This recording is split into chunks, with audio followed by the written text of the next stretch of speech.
میرے دل میں ماں بننے کی خواہش تھی، لیکن حالات نے مجھے مجبور کر دیا کہ میں اپنی خواہش کو دبائے رکھوں۔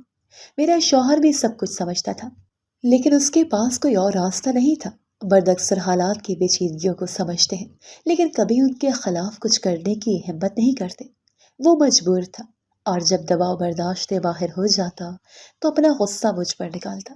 میں چپ رہتی، کیونکہ میرے دل میں اس کی محبت تھی اور میں اس کی مشکلات کو سمجھتی تھی۔ ایک دن اچانک وہ گھر کا سامان باندھ کر کہیں جانے کی تیاری کرنے لگا۔ اس نے مجھے بس اتنا کہا کہ وہ کام کے سلسلے میں دوسرے شہر جا رہا ہے اور وہاں پہنچ کر بتائے گا کہ کیا کام ہے اور کیسا ماحول ہے۔ وہ مجھ سے مل کر بھی نہیں گیا، بس فون پر اطلاع دیا اور چلا گیا۔ میں نے سوچا شاید وہ اس لیے نہیں آیا کہ اگر ملنے آتا تو اس سے جایا نہ جاتا، لیکن پھر دل نے کہا کہ یہ سب میرے دماغ کی بنائی ہوئی کہانیاں ہیں۔ حقیقت تو یہ ہے کہ اس سے میری کوئی پرواہ نہیں۔ اس وقت میرے دل میں عجیب سے جذبات تھے۔ کبھی میں سوچتی کہ اس کے جانے سے اچھا ہوا، کیونکہ وہ اپنی ذمہ داریوں کو پورا کرنے کے لیے کچھ کر رہا ہے، لیکن پھر یہ بھی سوچتی کہ اس نے مجھے چھوڑ کر جانا مناسب کیوں سمجھا۔ میں روتی یا ہنستی، اس کا جانا تو ویسے بھی ہو چکا تھا۔ جاتے ہوئے اس نے کہہ دیا تھا کہ وہ بار بار گھر نہیں آ سکے گا۔ اس کے پاس ایک چھوٹا سا فون تھا اور کبھی کبھار اپنی ماں کو فون کر کے حال بتا دیتا تھا کہ وہ ٹھیک ہے۔ گھر میں ایک ہی فون تھا اور وہ بھی ساس کے پاس ہوتا تھا۔ وہ بات کر کے کہہ دیتا کہ ماں میں ٹھیک ہوں اور فون بند کر دیتا۔ مہینہ ختم ہوا تو اس نے پیسے بھیجنا شروع کیے۔ جب پہلی بار پیسے آئے تو میری ساس بہت خوش ہوئی۔ انہوں نے فوراً کہا کہ اب بہنوں کی شادی کی تیاری شروع کرنی چاہیے۔ میرے شوہر نے بھی کہا کہ رشتے دیکھیں اور جتنی جلدی ممکن ہو بہنوں کی شادی کریں۔ رشتے پہلے ہی تلاش کیے جا چکے تھے، کچھ خاندان سے تھے اور کچھ باہر کے۔ یوں جلد ہی شادیاں طے ہو گئی اور شادی کی تیاریاں ہونے لگیں۔ میری نندوں کی شادیاں دھوم دھام سے ہوئیں۔ میری ساس بے حد خوش تھی، کیونکہ ان کا سب سے بڑا خواب پورا ہو رہا تھا، لیکن میری دل کی حالت کسی اور ہی کیفیت میں تھی۔ شوہر کی دوری مجھے بے حد کھل رہی تھی۔ میں اس کی محبت میں اور بھی زیادہ گم ہو چکی تھی۔ اس کے بغیر زندگی ادھوری لگنے لگی تھی۔ مجھے اس کا چہرہ دیکھے ہوئے مہینے گزر چکے تھے اور میں ہر دن اس کے لیے ترستی تھی، لیکن وہ دوری صرف میری جذبات کو بڑھا رہی تھی۔ یہ محبت کی شدت کا عجیب پہلو تھا کہ جتنا میں اس سے دور ہوتی جا رہی تھی، اتنا ہی میرا دل اس کے قریب ہو رہا تھا۔ سال گزرنے لگے، ہر مہینے وہ پیسے بھیجتا رہا اور اس کی ماں شادی کے بعد بہنوں کے نئے گھروں کی خبر گیری میں مصروف ہو گئی۔ میں جو اس کی بیوی تھی، اس کے بغیر ایک تنہائی کی زندگی گزار رہی تھی۔ مجھے ایسا لگتا کہ میری زندگی رک گئی ہے، جیسے وقت تھم سا گیا ہو۔ میرے پاس کسی سے بات کرنے کے لیے کچھ نہیں تھا، کوئی میرے دل کا حال جاننے والا نہیں تھا۔ میرے جذبات، میری خواہشات سب ایک بند کمرے میں قید ہو گئے تھے۔ کبھی کبھار میں سوچتی کہ شاید یہ دوری محبت کا امتحان ہے، شاید وہ واقعی مجبور ہے، لیکن دل کے اندر کہیں نہ کہیں ایک شک بھی جنم لیتا تھا کہ کیا وہ مجھے بھول رہا ہے، کیا وہ اس فاصلے کو اتنا محسوس نہیں کر رہا جتنا میں کر رہی ہوں۔ لیکن پھر اپنے دل کو سمجھاتی کہ وہ بھی انسان ہے، وہ بھی میری طرح حالات کا مارا ہوا ہے، وہ شاید خود بھی مجھ سے ملنے کے لیے تڑپ رہا ہو۔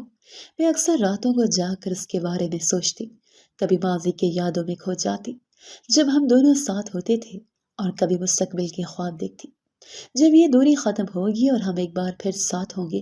لیکن یہ خواب دیکھتے دیکھتے سالوں پر سال گزر گئے۔ وہ آتا تو صحیح، لیکن بہت کم، اور جب بھی آتا ساس اور گھر کے دوسرے لوگ اسے اپنے کاموں میں الجھا دیتے۔ مجھے اس کے ساتھ وقت گزارنے کا موقع ہی نہ ملتا۔ یہ دوری میری محبت کو بڑھاتی جا رہی تھی، لیکن میری زندگی کو ایک عجیب خلا میں ڈال چکی تھی۔ اس دوری میں محبت کی شدت تو بڑھ رہی تھی، لیکن ساتھ ہی ساتھ میری برداشت کی حد بھی ختم ہو رہی تھی۔ میرے شوہر کی جانے کی خبر اس دن ملی جب زندگی مجھے پہلے ہی کئی آزمائشوں کے بیچ چھوڑ چکی تھی۔ ایک دن میری ساس کے پاس کسی کا فون آیا، میں پاس ہی تھی، اور جب انہوں نے فون رکھا تو ان کا چہرہ زرد ہو چکا تھا۔ انہوں نے گھبراتے ہوئے کہا، تیرا شوہر اب اس دنیا میں نہیں رہا۔ میری دنیا جیسے رک گئی۔ وہی شخص جو میری زندگی کی آخری امید تھا، اب میرے ساتھ نہیں تھا۔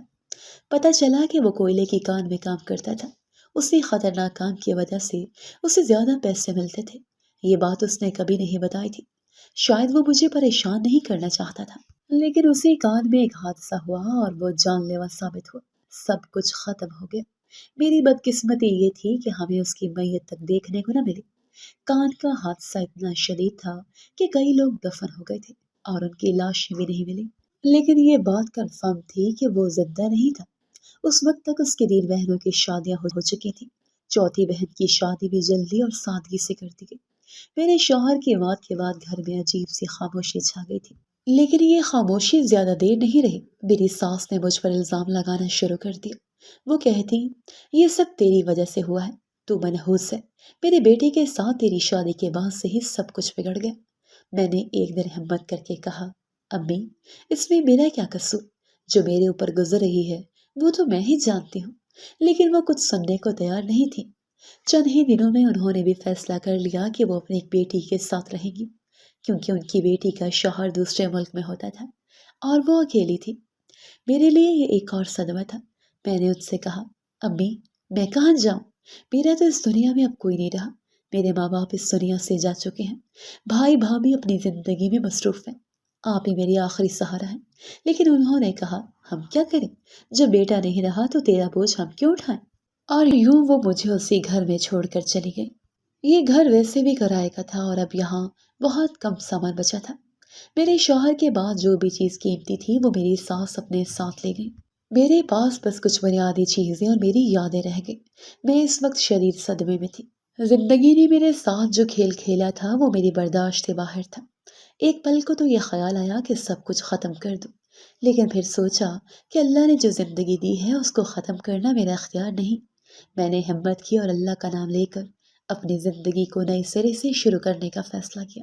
میرے پاس ایک ہنر تھا، کپڑے سینے کا۔ میں نے اس ہنر کو اپنی طاقت بنایا۔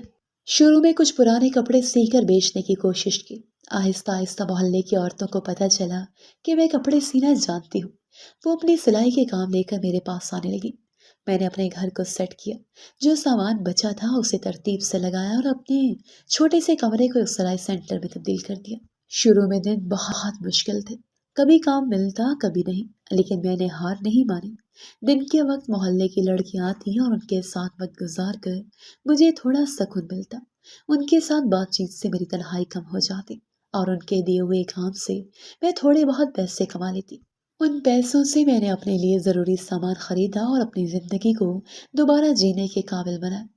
کئی سال یوں ہی گزر گئے، سلائی کا کام بہتر ہونے لگا، لیکن میرے دل کا حال ویسا ہی تھا۔ شوہر کی یاد دل سے نہ گئی، وہ میرے دل میں آج بھی زندہ تھا۔ دروازہ بجتا تو ایک لمحے کے لیے لگتا کہ شاید وہ واپس آ گیا ہے، لیکن جب دروازہ کھلتی تو کوئی اور ہوتا۔ یہ معمول ہر روز میرا دل توڑتا، لیکن میں اسے سہتی رہی۔ ایک دن میں نے سنا کہ اگر کوئی خانہ کعبہ جائے اور وہاں پہلی نظر میں دعا مانگے تو وہ دعا ضرور قبول ہوتی ہے۔ میرے دل میں ایک امید جاگی۔ میں نے سوچا کہ میں بھی اللہ کے گھر جاؤں گی اور اپنی سب سے بڑی دعا وہاں مانگوں گی۔ میرے دل کا سب سے بڑا ارمان تھا کہ میں اپنے شوہر کے بغیر زندگی کا یہ بوجھ نہ اٹھاؤں، لیکن حج پر جانا آسان نہیں تھا۔ پیسوں کی کمی، اکیلے سفر کرنے کا خوف اور دنیا کی حقیقتیں میرے فیصلے کو مشکل بنا رہی تھیں۔ لیکن کہتے ہیں نا، جب کوئی انسان مکمل طور پر اکیلا ہو جاتا ہے تو وہ فیصلے بھی بڑے عجیب اور بہادرانہ کرتا ہے۔ میرے بھی فیصلے کچھ ایسے ہی تھے۔ میرے شوہر کو اس دنیا سے رخصت ہوئے 13 سال ہو چکے تھے۔ یہ 13 سال میرے لیے ایک طویل سفر تھے، جس میں بہت سی تکلیفیں، آزمائشیں اور غم تھے، لیکن میں نے ان سب کا مقابلہ کیا۔ ان سالوں میں میں نے اپنے قدموں پر کھڑے ہونے کی بھرپور کوشش کی تھی۔ میں نے سلائی سینٹر قائم کیا تھا، اپنی محنت اور لگن سے کچھ کمائی کی تھی اور اپنے روزمرہ کے کاموں سے خود کو جینا سکھایا تھا، لیکن اب وہ سب کچھ ختم کرنے کا وقت آ چکا تھا۔ میرے دل میں جو فیصلہ آیا وہ بہت بڑا تھا۔ میں نے سب کچھ بیچنے کا ارادہ کر لیا تھا۔ وہ مشینیں جو کئی سالوں کی محنت کا نتیجہ تھیں، وہ سامان جو میں نے دن رات کی محنت سے جمع کیا تھا، سب کچھ میں نے ایک ساتھ بیچ دیا۔ میرا مقصد یہ تھا کہ جب واپس آؤں گی تو میرے پاس اتنا کچھ نہ ہو کہ پھر سے وہی دکانداری اور سلائی کا کام شروع کروں۔ میں چاہتی تھی کہ جب میں واپس آؤں تو میرے پاس بس اتنی چیزیں ہوں کہ یہ گھر اور وہ یادیں محفوظ رہ سکیں۔ سب لوگ میرے اس فیصلے پر حیران تھے۔ سب نے کہا، تم پاگل ہو گئی ہو؟ تم نے اتنی محنت سے یہ سب کچھ بنایا تھا اور اب تم یہ سب کیوں چھوڑ رہی ہو؟ تم تو اچھی خاصی پیسے کماتی ہو، کسی اور سے شادی کر لو، اپنی زندگی کو آگے بڑھاؤ۔ لیکن میں نے سب کی باتوں کو نظر انداز کیا اور اپنی بات کہی، نہیں، میں اپنے شوہر کے بغیر نہیں رہ سکتی، مجھے اللہ سے اس کی دعا مانگنی ہے۔ سب میرے فیصلے پر حیران تھے۔ انہوں نے کہا، وہ جو دنیا سے جا چکا ہے تم اسے کیسے واپس لا سکتی ہو؟ میں نے جواب دیا، اللہ تعالیٰ کہتا ہے کہ مجھ سے اتنی دعا مانگو جتنی میری شان ہے۔ اللہ کی شان سے بڑی کوئی خواہش نہیں ہو سکتی۔ پھر اگر میری دعا اللہ کے دربار میں قبول ہو گئی تو وہ میرا شوہر ہی کیوں نہیں؟ سب لوگ میرے فیصلے پر ہنسے اور مجھے پاگل سمجھا۔ انہوں نے کہا، تم نے اتنی مشکل سے اپنے پیروں پر کھڑا ہو کر اپنی زندگی بنائی تھی، اب تم خود سے ہی سب کچھ برباد کر کے جا رہی ہو۔ لیکن میں ان سب باتوں سے بے پرواہ تھی۔ میرے دل میں اللہ پر پورا بھروسہ تھا، اتنا بھروسہ کہ یہ لفظوں میں بیان نہیں کر سکتی۔ میں جانتی تھی کہ اللہ میری دعا سنتا ہے اور جو چاہتا ہے وہی کرتا ہے۔ میں نے سب کچھ بیچ دیا، تھوڑے بہت پیسے اپنے پاس رکھے اور پھر حج کرنے کے لیے روانہ ہو گئی۔ اللہ کی کرنی تھی کہ حج پر جانے کے تمام معاملات بھی میرے لیے آسانی سے طے ہو گئے، کہیں بھی رکاوٹ نہیں آئی۔ میرے دل میں ایک عجیب سی خوشی اور سکون تھا، جیسے اللہ مجھے اپنے گھر بلانے کے لیے تیار ہو۔ یہ سچ تھا کہ اللہ ہی چاہتا تھا کہ میں وہاں جاؤں اور وہاں اپنی دعا مانگوں۔ اس یقین نے میری ہمت اور بڑھا دی۔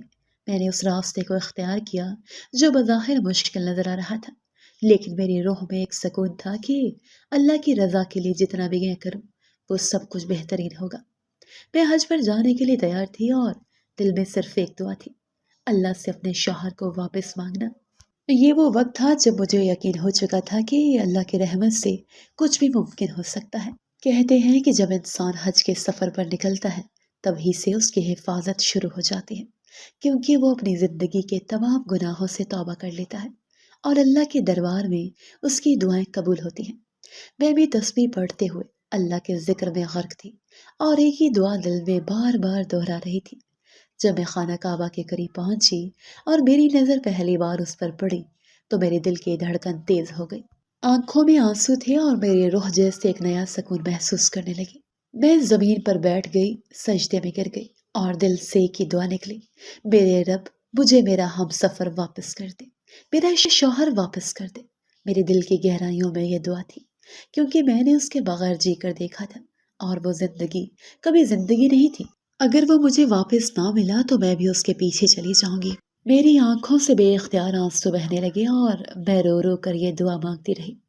آس پاس کھڑے لوگ مجھے دیکھ کر حیران تھے، لیکن شاید وہ یہ بھی سمجھ رہے ہوں گے کہ اللہ کے گھر میں لوگ ہی تو سوالی بن کر آتے ہیں۔ میں نے اپنی ساری گناہوں سے توبہ کی اور بس اللہ سے اپنے شوہر کی واپسی کی دعا کی۔ حج کے تمام لوازمات پورے کیے، ہر مقام کی زیارت کی اور دل کی گہرائیوں سے دعائیں کی۔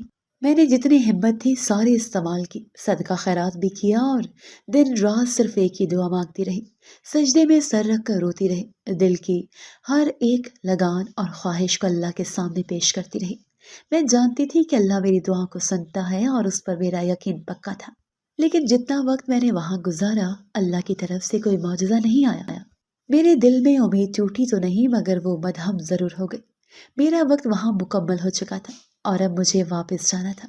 میں دل میں کچھ عجیب سی بے چینی محسوس کر رہی تھی، جیسے کوئی بہت بڑی امید ٹوٹ کر زمین پر بکھر گئی ہو۔ میرے ہاتھ خالی تھے اور دل میں وہ دعا کی امید بھی مدھم پڑ گئی تھی جس کی مجھے توقع تھی۔ واپس جانے کا وقت آیا تو میں دل میں بہت سی باتیں سوچ رہی تھی۔ راستے میں یہی سوچ رہی تھی کہ جب واپس جاؤں گی تو سب لوگ مجھے کیا کہیں گے؟ وہ لوگ جو پہلے ہی مجھے پاگل سمجھتے تھے اب کیا کہیں گے؟ میں جانتی تھی کہ لوگ میری قسمت کا مذاق اڑائیں گے، لیکن پھر بھی دل میں ایک جھوٹی سی امید باقی تھی۔ جب میں واپس آئی تو بالکل ویسا ہی ہوا جیسا کہ میں نے سوچا تھا۔ لوگوں نے کہا، لے آئی ہو شوہر اللہ سے یا خالی ہاتھ آئی ہو؟ اب کیا کرو گی؟ تمہارے پاس سب کچھ نہیں بچا۔ ان لوگوں نے مجھے بہت زیادہ باتیں سنائی اور میری حالت یہ تھی کہ میں اندر سے ٹوٹ چکی تھی۔ میرے دل میں وہ سکون نہیں رہا تھا جو حج کے دوران تھا، اور میں یہ سوچ کر پریشان تھی کہ مجھے زندگی کی ایک اور آزمائش کا سامنا ہے۔ لوگوں کی باتوں سے دل دکھا لیکن میں پھر بھی خاموش۔ میری دعائیں شاید ابھی پوری نہ ہوئی تھی مگر میں جانتی تھی کہ اللہ کا فیصلہ بہترین ہوتا ہے۔ میری نندیں اور ساس اپنے گھروں میں بہت آرام سے رہ رہی تھی اور انہیں کبھی میری خیریت کی پرواہ نہیں ہوئی تھی۔ وہ کبھی میرے پاس نہیں آئے، نہ تو انہوں نے میرا حال پوچھا، نہ ہی کبھی میرے لیے 2 پیسے کی کوئی چیز بھیجنے کا خیال کیا۔ میں ان کے بیٹے کی بیوی ہو چکی تھی لیکن وہ مجھے اتنی اہمیت نہ دے سکی۔ لیکن آج جب وہ تماشا دیکھنے کے لیے میرے گھر آئیں تو میں حیران رہ گئی کہ اب ان کے پاس وقت آ گیا تھا کہ وہ مجھے باتیں سنانے آئیں۔ میری حالت بہت بری تھی، دل ٹوٹ چکا تھا اور یہ سب کچھ بہت عجیب لگ رہا تھا۔ میرا بلڈ پریشر ہائی ہو گیا اور مجھے فوراً ہسپتال جانا پڑا۔ وہاں بیٹھے بیٹھے میں یہی سوچ رہی تھی کہ اللہ نے میری دعا کیوں نہ قبول کی؟ میں نے کیا غلط کیا تھا؟ کیوں مجھے اتنی رسوائی میں ڈال دیا؟ میں تو بڑی امید لے کر آئی تھی، اور انسان تو بے صبر ہی ہوتا ہے۔ جب دعا کرتا ہے تو دل میں یہ امید ہوتی ہے کہ فوراً قبول ہو جائے۔ میرے دل میں بے شمار سوالات اٹھ رہے تھے۔ میں اللہ سے سوال کرنے لگی کہ تجھے میرا قدم پسند نہیں آیا؟ میں تو سب کچھ ختم کر کے تیرے پاس آئی تھی، اور میں نے یہ سوچا تھا کہ تو میری دعا ضرور قبول کرے گا، پھر تو نے ایسا کیوں نہ کیا؟ یہ سب سوچ کر میں وہاں بیٹھ کر رو رہی تھی اور دل میں یہی سوالات گونجتے جا رہے تھے۔ واپسی پر میرے قدم جیسے زمین میں ریت بن گئے ہوں۔ میں بے جان ہو کر گھر واپس آئی اور بس بستر پر جا کر لیٹ گئی۔ زندگی میں ایسے لمحے آتے ہیں جب انسان اتنے سوالات اپنے دل میں لیے ہوتا ہے کہ وہ خود بھی نہیں سمجھ پاتا کہ اس کی زندگی کا مقصد کیا ہے۔ جب انسان کی دعائیں قبول نہ ہو تو اس کی ہمت ٹوٹ جاتی ہے، اور ایسا ہی میرے ساتھ بھی ہوا تھا۔ میرے شوہر کے ساتھ جتنا وقت گزارا تھا وہ سب بہت خوبصورت تھا، لیکن بہت ہی کم تھا۔ ہمیں تو ایک دوسرے کے ساتھ دل لگانے کا بھی موقع نہیں ملا۔ یہ حقیقت کہ میری اولاد بھی نہیں ہوئی، وہ بھی مجھے اور زیادہ ٹوٹ کر احساس دلانے لگی۔ اگر اولاد ہوتی تو شاید میں اسے اپنے شوہر کی نشانی سمجھ کر سینے سے لگاتی اور میری دکھ بھری زندگی میں ایک معمول کی روشنی آ جاتی، لیکن یہ سب میری تقدیر میں نہیں تھا۔ جب میں بستر پر لیٹی تو میری نظریں اس طرف چلی گئیں جہاں میرا شوہر اکثر بیٹھا کرتا تھا۔ وہاں کی خالی جگہ مجھے بہت زیادہ گہری احساس دلانے لگی، جیسے میری دنیا کا ایک بہت بڑا حصہ خالی ہو چکا ہو۔ میرے دل میں ایک شریر خلا تھا اور میں بس اس خلا کو بھرنے کی کوشش کر رہی تھی۔ میرا دل بھرا ہوا تھا اور ایک دم میں پھوٹ پھوٹ کر رونے لگی۔ ہر لمحہ، ہر یاد، ہر ایک پل جو میں نے اپنے شوہر کے ساتھ گزارا تھا وہ سب میری آنکھوں کے سامنے گھوم گیا۔ وہ لمحے جب ہم ایک دوسرے کے ساتھ مسکراتے تھے، وہ لمحے جب ہم ایک دوسرے کی موجودگی میں سکون محسوس کرتے تھے، وہ سب یادیں اب میرے دل میں ایک درد کی صورت میں بدل چکی تھی۔ جب میرا شوہر میری زندگی میں تھا تو سب کچھ مکمل لگتا تھا، مگر اب وہ لمحے بس یادوں میں رہ گئے تھے۔ میں نے دل کی گہرائیوں سے اللہ سے دعا کی تھی، مگر اب دل میں شک اور مایوسی کی ایک لہر آ چکی تھی۔ یہ کیا فیصلہ تھا؟ یہ کیسا امتحان تھا؟ میں بس یہی سوچ رہی تھی کہ زندگی میں وہ لمحے واپس کیسے آئیں گے جب میرے شوہر کا ساتھ تھا۔ میری دعائیں، میری امیدیں، سب کچھ بیکار محسوس ہو رہا تھا۔ دل میں یہ سوالات، یہ اذیت، یہ غم بس بڑھتے جا رہے تھے۔ میرے گھر میں کھانے کو کچھ بھی نہیں تھا۔ ساری چیزیں میں نے بیچ کر اپنے حج کے سفر کی تیاری کی تھی، اور باقی پیسے صدقہ و خیرات میں لگا دیے تھے تاکہ اللہ کو راضی کر سکوں۔ اب میرے پاس اتنے ہی پیسے تھے کہ میں صرف ایک دودھ کا ڈبہ اور ایک بسکٹ کا پیکٹ لے سکتی تھی، اور میں انہی کو لینے کے لیے دکان تک جا رہی تھی کہ اچانک ایک آدمی مجھے نظر آیا۔ اس نے مجھے دیکھ کر کہا، آپ نذیر کی بیوی ہیں نا؟ میں نے جواب دیا، جی، لیکن آپ کو کیسے پتا؟ وہ تھوڑا سا گھبرایا ہوا تھا، جیسے کچھ کہنا چاہ رہا ہو لیکن ہچکچا رہا ہو۔ پھر اس نے کہا، بھابھی، وہ آپ کے شوہر نے مجھے کچھ پیسے دیے تھے اور کہا تھا کہ جب آپ کو ضرورت ہو تو آپ مجھ سے واپس لے لیں، لیکن وہ کبھی واپس نہیں مانگے۔ اب میں نے سوچا کہ میں آپ کو وہ پیسے واپس دے دوں، کیونکہ مجھے کسی کا ادھار نہیں رکھنا چاہتا۔ میں تھوڑی سی حیرانی کے ساتھ اس کی بات سن رہی تھی اور پھر کہا، مجھے تو اس بارے میں کچھ نہیں پتا، لیکن اگر آپ کہہ رہے ہیں تو شکریہ۔ وہ مسکراتے ہوئے بولا، مجھے یاد ہے، اس لیے میں آپ کو یہ پیسے دے رہا ہوں۔ اس نے میری ہتھیلی پر تقریباً 5,000 روپے رکھ دی اور میں اس لمحے میں مکمل طور پر ششدر رہ گئی۔ یہ وہی 5,000 روپے تھے جو میرے شوہر نے کسی کو ادھار دیے تھے۔ ہمیشہ پریشانی میں رہنے والے میرے شوہر نے کسی کو پیسے دیے تھے، اور اس وقت مجھے لگا جیسے اللہ کی طرف سے یہ ایک مدد ہے۔ میں نے ان پیسوں کو اللہ کی مدد سمجھ کر قبول کیا اور گھر کا تھوڑا سا راشن لے آئی اور اپنے لیے دوائی بھی خرید لی۔ یہ وہی کرائے کا گھر تھا جہاں میں شادی کے بعد آئی تھی، اور میں کبھی بھی اس گھر سے واپس جانا نہیں چاہتی تھی۔ اتنے سالوں سے میں اسی گھر میں رہ رہی تھی کیونکہ اس گھر میں اور میرے شوہر کی بے شمار یادیں بسی ہوئی تھیں۔ وہ جگہ میرے لیے بہت خاص تھی، مگر آج جب میں دکان سے واپس آئی تو مجھے ایسا محسوس ہوا کہ جیسے میں اکیلی نہیں ہوں، جیسے کوئی اور بھی میرے ساتھ ہے۔ میں نے فوراً یہ سوچا کہ شاید یہ میرا وہم ہے، اور پھر خود کو تسلی دینے کی کوشش کی۔ میں نے دوائی لی اور سو گئی۔ رات کا وقت تھا اور جب میں سو رہی تھی تو مجھے ایک عجیب سا احساس ہوا، جیسے میرے ارد گرد کوئی اور موجود ہو۔ میں نے اپنی آنکھیں کھولی لیکن وہ احساس ابھی تک میرے ساتھ تھا۔ دل میں خوف تھا اور میری نظریں خالی کمرے میں گھوم رہی تھی، لیکن میں پلٹ کر نہیں دیکھ پا رہی تھی۔ مجھے ڈر لگ رہا تھا کہ پتہ نہیں کون میرے گھر میں گھس آیا ہے۔ میں بے چین تھی اور دل میں یہ سوچ رہی تھی کہ شاید یہ سب کچھ میری ذہنی حالت کی وجہ سے ہو رہا ہے، لیکن پھر بھی دل میں ایک خالش تھی، ایک عجیب سا خوف جو مجھے بے چین کر رہا تھا۔ اس رات کے بعد میں بار بار اپنے آپ سے یہ سوال کرتی رہی کہ یہ کیا تھا؟ کیا میرے ساتھ کچھ ہو رہا ہے؟ میں نے اپنے آس پاس کوئی آواز نہیں سنی تھی، لیکن پھر بھی وہ احساس مجھ پر چھا گیا تھا کہ جیسے کوئی اور موجود ہو۔ میرے دل میں یہ بھی سوال اٹھا کہ کیا یہ سب کچھ میرے شوہر کی روح کا پیغام تھا؟ کیا وہ مجھے دیکھنے کے لیے آیا تھا؟ میں یہ سب سوچتے ہوئے دل میں بہت سی امیدیں اور خوف لے کر سو گئی۔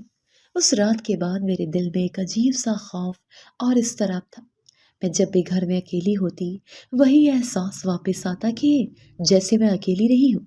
یہ خیال بار بار میرے ذہن میں آتا اور مجھے ایسا لگتا کہ شاید کچھ غیر مرئی طاقت میرے ساتھ ہے۔ کبھی کبھار مجھے اپنے شوہر کی کمی شدت سے محسوس ہوتی اور کبھی کبھی یہ گمان ہوتا کہ وہ کہیں آس پاس موجود ہے۔ اس گہرے احساس کے ساتھ میں زندگی کی اس نئے مرحلے کو گزارنے کی کوشش کر رہی تھی جہاں ہر دن ایک نیا چیلنج بن کر آتا۔ میرے دل میں امید اور خوف کے بیچ ایک مسلسل جنگ چل رہی تھی، لیکن اللہ پر یقین اور اس کے فیصلوں پر بھروسہ کرتے ہوئے میں نے سوچا کہ جو بھی ہوگا وہ اللہ کے رضا کے مطابق ہی ہوگا۔ لیکن اس رات کا وہ احساس، وہ خوف، وہ گہری خاموشی اور وہ سوالات میری زندگی کے ایک نئے باب کی ابتدا بن چکے تھے۔ میرا دل بری طرح دھڑک رہا تھا اور یہ احساس آ چکا تھا کہ کمرے میں کچھ عجیب ہو رہا ہے۔ جیسے ہی میں نے اپنے بستر کی طرف نظر ڈالی میں نے محسوس کیا کہ وہاں کوئی اور بھی موجود ہے، جیسے کسی نے میرا ساتھ دیا ہو۔ میری آنکھوں میں خوف کا رنگ تھا اور دل کی دھڑکن تیز ہو چکی تھی۔ میں نے پوری قوت سے آنکھیں موند کر ایک جھٹکے سے بستر سے اٹھنے کی کوشش کی۔ جیسے ہی میری نظریں اس شخص پر پڑی میں سٹپٹا سی گئی اور میرے منہ سے ایک زوردار چیخ نکل گئی۔ وہ شخص جو بظاہر میرے شوہر کی شکل میں تھا میرے سامنے کھڑا تھا، لیکن ایک چیز تھی جو مجھے حیران کر رہی تھی۔ اس کا چہرہ بالکل کالا ہو چکا تھا اور اس کے ہاتھ بھی عجیب و غریب حالت میں تھے۔ ایسا لگ رہا تھا جیسے اس کے جلد کسی شدید بیماری کا شکار ہو اور اس کی صورت میں کوئی بہت بڑا تغیر آ چکا ہو۔ میرے ذہن میں اس وقت ایک ہلچل مچ گئی، لیکن ایک لمحے کے لیے مجھے یقین نہیں آیا کہ یہ کیا ہو رہا ہے۔ میں بری طرح چیخنے چلانے لگی، لیکن وہ فوراً میرے قریب آیا اور میرے ہاتھ کو پکڑ کر بولا، چپ ہو جاؤ، چپ ہو جاؤ۔ میں ساکت ہو گئی اور دل کی دھڑکن تھم سی گئی۔ وہ آواز، وہ لہجہ، میں نے یہ سب پہچان لیا۔ یہ وہی آواز تھی جو میرے شوہر نذیر کی تھی، جسے میں نے 13 سال پہلے کھو دیا تھا۔ میرے ذہن میں خلجان تھا۔ میں سوچ رہی تھی کہ کیا یہ حقیقت ہے یا کوئی خواب۔ میں خود سے کہہ رہی تھی کہ خواب ہے، بس یہ خواب ہے اور میں اس خواب میں کچھ وقت گزارنا چاہتی ہوں۔ مجھے بس یہ لمحے اور یہ باتیں چاہیے۔ میں نے ایک ہی سانس میں کہا، نذیر آپ واپس آ گئے ہیں، لیکن مجھے پتا ہے یہ خواب ہے۔ آپ میرا ہاتھ پکڑیں، تھوڑی دیر مجھ سے باتیں کریں، نہیں تو خواب ٹوٹ جائے گا۔ میں روتے ہوئے اس کی طرف دیکھ رہی تھی اور دل میں یہ دعا کر رہی تھی کہ یہ خواب نہ ٹوٹے، یہ لمحہ میری حقیقت بن جائے۔ لیکن پھر وہ میری طرف دیکھ کر بولا، یہ خواب نہیں ہے، یہ حقیقت ہے۔ میں واقعی واپس آ گیا ہوں۔ اس کی باتوں نے مجھے اور بھی زیادہ حیرت میں ڈال دیا۔ میں نے اس کے چہرے کو بغض اور محبت کے ملے جلے جذبات سے دیکھا۔ وہ شخص جسے میں نے اتنے سالوں تک یاد کیا تھا، وہی شخص آج میرے سامنے کھڑا تھا، لیکن اتنا تبدیل ہو چکا تھا کہ میں اس کا چہرہ پہچاننے میں بھی پریشان ہو گئی تھی۔ اس رات کا ہر لمحہ ایک خواب کی طرح گزرا۔ ہم دونوں ایک دوسرے سے اپنے محبت کے 13 سالوں کی غمگین کہانیاں اور خوشی کے لمحے بانٹتے رہے۔ کبھی وہ روتا، کبھی میں ہنستی، کبھی وہ ہنستا اور میں روتی۔ ایک عجیب سا طوفان تھا جو ہمارے دلوں میں چھپا ہوا تھا۔ دل میں کئی سوالات تھے، لیکن ان سوالات کے باوجود ہم دونوں ایک دوسرے کے قریب تھے اور اس لمحے ہم سب کچھ بھلا چکے تھے۔ میں یہ سب کچھ یقین نہیں کر پا رہی تھی اور کبھی کبھی مجھے لگتا تھا کہ یہ لمحہ حقیقت نہیں ہے، بس خواب ہی ہے۔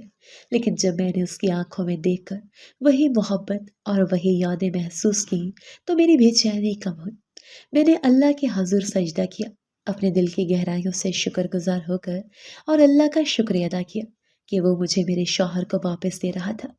میرے دل میں ایک عجیب سا سکون تھا، جیسے ایک طویل عرصے کی جدائی کے بعد اب سب کچھ ٹھیک ہو گیا ہو۔ وہ لمحے، وہ وقت اور وہ احساسات میری زندگی کے سب سے خوبصورت اور جذباتی لمحے بن گئے۔ اس دن کے بعد میرے دل میں صرف ایک چیز تھی، اللہ کی رضا اور شکر گزاری۔ 13 سال کے بعد جب میں نے اپنے شوہر کو واپس پایا تو وہ لمحات میرے لیے دنیا کے سب سے قیمتی لمحے بن گئے۔ اس لمحے میں نے اپنے دل کی گہرائیوں سے اللہ کا شکر ادا کیا اور دل میں یہ دعا کی کہ اللہ ہماری زندگی کے باقی حصے کو خوشیوں سے بھر دے۔ وہ رات ہمارے لیے جتنی خاص تھی اتنی ہی جذباتی بھی تھی، جیسے یہ خواب حقیقت بن کر سامنے آیا ہو۔ اس لمحے میں نے یہ سیکھا کہ اللہ کی حکمت ہمیشہ ہمارے مفاد میں ہوتی ہے اور کبھی کبھی ہمیں صبر کا دامن تھام کر اس کی رضا کے سامنے سر جھکانا پڑتا ہے۔ میرے دل کی دھڑکن تیز ہو گئی تھی اور میری آنکھوں میں آنسو تھے، جیسے میں ایک خواب کی حقیقت میں بدلتی ہوئی صورت دیکھ رہی تھی۔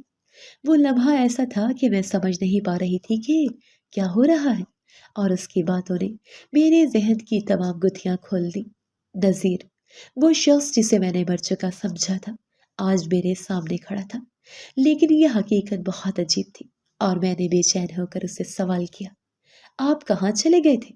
اتنے سال کہاں رہے اور آپ نے اتنی تکلیف کیوں کاٹی؟ اس نے میرے سوالات کا جواب دیا اور اس کے الفاظ نے میری دنیا بدل کر رکھ دی۔ وہ بتانے لگا، میں کوئلے کی کان میں کام کرتا تھا۔ ایک دن مجھے پتا ہی نہیں چلا کہ کیا ہو رہا ہے اور اچانک بہت سارے پتھر مجھ پر گر گئے۔ میں اس کوئلے کی کان میں ایک ایسے حصے میں پھنس گیا تھا جہاں سے باہر نکلنا ممکن نہیں تھا۔ سانس تو آ رہا تھا لیکن میں باہر نہیں نکل سکتا تھا۔ 3 یا 4 دن تک ایسا ہی ہوتا رہا۔ اس دوران لوگوں نے میری موت کی خبر اڑا دی اور سب نے سمجھا تھا کہ میں مر چکا ہوں، لیکن حقیقت یہ تھی کہ میں وہاں زیر آوارہ تھا اور کوئلہ میرے جسم پر اس طرح چپک گیا کہ آج تک وہ میرے جسم سے نہیں اتر پایا۔ وہ کوئلہ میرے جسم کے جلد میں جذب ہو چکا تھا اور میری حالت بہت عجیب و غریب ہو چکی تھی۔ پھر کچھ دن بعد مجھے بے ہوشی کی حالت میں وہاں سے نکال لیا گیا۔ مجھے نہیں معلوم تھا کہ کہاں ہوں، کس شہر میں ہوں، بس یہ تھا کہ میں مکمل طور پر بے ہوش ہو چکا تھا اور میرے دماغ میں کوئی یادداشت نہیں بچی تھی۔ میں جس شہر میں تھا مجھے اس کا پتہ نہیں تھا اور جہاں جہاں مجھے کام ملا وہاں وہاں محنت کرتا رہا، بس دوری کرتا رہا، لیکن وہ وقت میری زندگی کا سب سے مشکل وقت تھا۔ مجھے کچھ یاد نہیں آتا تھا سوائے تمہارا خیال مجھے ہمیشہ ساتھ رہتا تھا اور تمہاری یادیں ہمیشہ میری یادوں کا حصہ رہی تھی۔ پھر ایک دن میری زندگی میں ایک نیا موڑ آیا۔ مجھے ایک دوست ملا جس نے مجھے پہچان لیا۔ وہ دوست ہی تھا جس نے تمہیں وہ 5,000 روپے دیے تھے، تمہارا خیال رکھا تھا کیونکہ تمہارے پاس پیسے نہیں تھے۔ وہ میرا دوست تھا اور اس نے میری حالت دیکھ کر کہا، اب تمہیں ملنا چاہیے، لیکن میں تمہیں اس حال میں نہیں دیکھنا چاہتا تھا۔ اس نے کہا کہ میں تم سے ملنا چاہتا تھا لیکن میرے خوف کی وجہ سے وہ پہلے نہیں آ سکا تھا۔ اب جب وہ میرے ساتھ تھا تو میں نے اپنی ساری کہانی اس کو بتائی۔ اس کی مدد سے میری یادداشت واپس آئی اور اب جب میں تمہارے سامنے آیا ہوں تو میں چاہتا تھا کہ تمہیں بتاؤں کہ میری زندگی کس قدر عجیب و غریب تھی۔ میں نے تمہیں بہت دیر تک نظر سے دیکھا تھا لیکن تمہاری زندگی میں دخل اندازی کرنا نہیں چاہتا تھا۔ پھر میری حالت اچانک بدل گئی۔ میں نے اپنے دوست کے ذریعے تمہیں 5,000 روپے بھیجے کیونکہ میں چاہتا تھا کہ تمہیں کسی طرح کی مشکل کا سامنا نہ ہو۔ اب میں تمہارے ساتھ ہوں اور تمہاری زندگی کے تمام پہلوؤں کا حصہ بننا چاہتا ہوں۔ میں تمہارے بارے میں سب کچھ جاننا چاہتا تھا اور میرے دل میں تمہاری عزت اور محبت تھی۔ اس کے بعد میں نے سچ میں اپنی زندگی کے بارے میں فیصلے کیے۔ جب میرے شوہر نے یہ سب کچھ بتایا تو مجھے ایسا لگا جیسے میں کسی معجزے کا سامنا کر رہی ہوں۔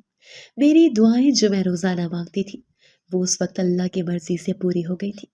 میرے شوہر کی زندگی کو دوبارہ لوٹ آیا تھا اور اللہ نے مجھے وہ جواب دیا تھا جس کا میں نے اتنے سالوں تک انتظار کیا تھا۔ میں اس وقت سجدے میں گر گئی اور دل کی گہرائیوں سے اللہ کا شکر ادا کیا کہ میری دعائیں قبول ہوئی تھی۔ میں نے بار بار سجدہ کیا اور اپنے دل کی ہر دکھ اور تکلیف کو اللہ کے سامنے رکھ دیا۔ یہ لمحے میرے لیے ایسے تھے جیسے اللہ کی بے پایا رحمت اور عنایت کا ظہور ہو۔ میرے شوہر کی کہانی سن کر میری آنکھوں میں آنسو تھے اور دل میں بے شمار خیالات آ رہے تھے۔ میری دعائیں جو میں نے اللہ کے گھر میں کی تھی آج حقیقت بن چکی تھی۔ مجھے اب یقین ہو گیا تھا کہ اللہ کے رضا اور حکم سے کچھ بھی ممکن ہے۔ مجھے اپنے شوہر کا ملنا، وہ دوبارہ زندگی میں آنا، یہ سب کچھ اللہ کی مہربانی سے ہی ہو رہا تھا۔ میں پھر سجدے میں گر کر اللہ کا شکر ادا کرتی رہی، کیونکہ مجھے وہ سب کچھ مل گیا تھا جس کی میں نے اتنی مدت تک دعا کی تھی۔ میرے شوہر نے جب کہا کہ اس کے ہاتھ اور منہ پر جو کالا نشان تھا وہ بھی صاف ہو جائے گا تو میں نے دل سے شکر ادا کیا، لیکن میں نے اس سے یہ بھی کہا کہ چاہے وہ نشان نہ بھی صاف ہو پھر بھی میں اسے اپنے دل سے قبول کرتی ہوں، کیونکہ میری زندگی کا حصہ ہے، وہ میرے شوہر ہیں اور میں ان کے لیے ہی موجود تھی۔ اس کے جواب میں میرے شوہر نے کہا، مجھے تم پہ فخر ہے اور تمہاری محبت، تمہاری وفاداری، وہ سب کچھ جو تم نے میرے لیے کیا وہ نصیب والوں کو ہی ملتا ہے۔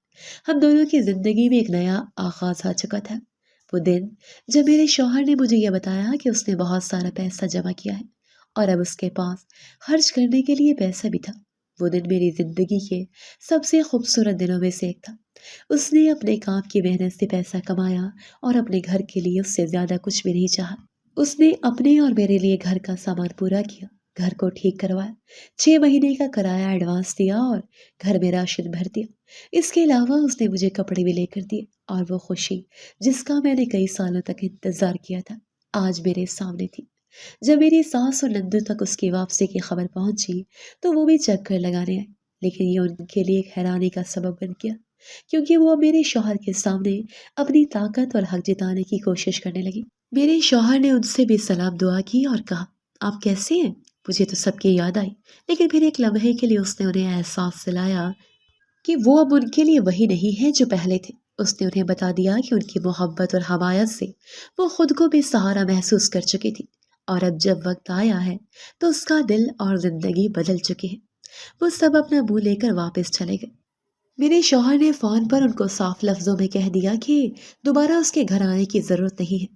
وہ اس وقت تک ان سے کسی بھی قسم کی کوئی توقع نہیں رکھتا تھا اور اس کا دل ان کے لیے وہی محبت نہیں رکھتا تھا جیسی پہلے تھی۔ اس نے صاف کہہ دیا کہ وہ میری زندگی میں واپس آیا ہے اور اس کے لیے یہ سب کچھ اہم ہے۔ اب میں اور میرا شوہر ایک ساتھ خوشخور و خرم زندگی گزار رہے ہیں۔ ہمارے پاس جو کچھ تھا وہ ہم نے ایک دوسرے کے ساتھ مل کر حاصل کیا تھا۔ میرے لیے یہ سب کچھ ایک معجزہ تھا، کیونکہ میں نے اپنے رب سے جو کچھ مانگا تھا وہ سب مجھے دیا گیا تھا۔ میرا اللہ جو غفور الرحیم ہے، اس نے مجھے وہ سب کچھ دیا جس کا میں نے دل سے یقین کیا تھا۔ اس نے میری دعاؤں کا جواب دیا تھا اور میں اس کے رضا پر پورا بھروسہ رکھتی ہوں۔ اللہ کی معرفت، اس کی رحمت، اس کی سخاوت نے میری زندگی کو ایک نیا رخ دیا تھا۔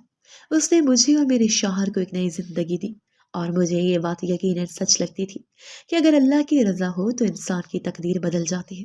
میرے دل میں ایک سکون تھا اور میں نے اللہ کا شکر ادا کیا کہ اس نے میری دعاؤں کا جواب دیا اور مجھے وہ سب کچھ دیا جو میں نے اپنی زندگی میں کبھی سوچا بھی نہیں تھا۔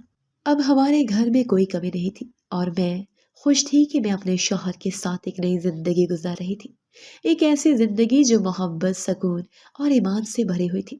میری شادی اس وقت ہوئی جب میں ابھی اپنی زندگی کے خوابوں کو سمجھنے کے قابل بھی نہیں تھی۔ کم عمری کی شادی میں جو جذبات اور احساسات ہوتے ہیں وہ شاید میرے دل میں ہمیشہ کے لیے چھپ گئے تھے۔ میں نے اپنی شادی کے ابتدائی سال ایسے گزارے جیسے ایک نئی دنیا میں قدم رکھا ہو۔ وقت گزرتا گیا اور آج ہماری شادی کو 15 سال ہو چکے ہیں۔ ان 15 سالوں میں جو مشکلات آئیں ان کا اندازہ صرف وہی لگا سکتا ہے جو خود ان حالات سے گزرا ہو۔ میرے اور میرے شوہر کے درمیان محبت ہمیشہ سے مضبوط تھی، لیکن زندگی میں ایک کمی تھی، اولاد کی نعمت۔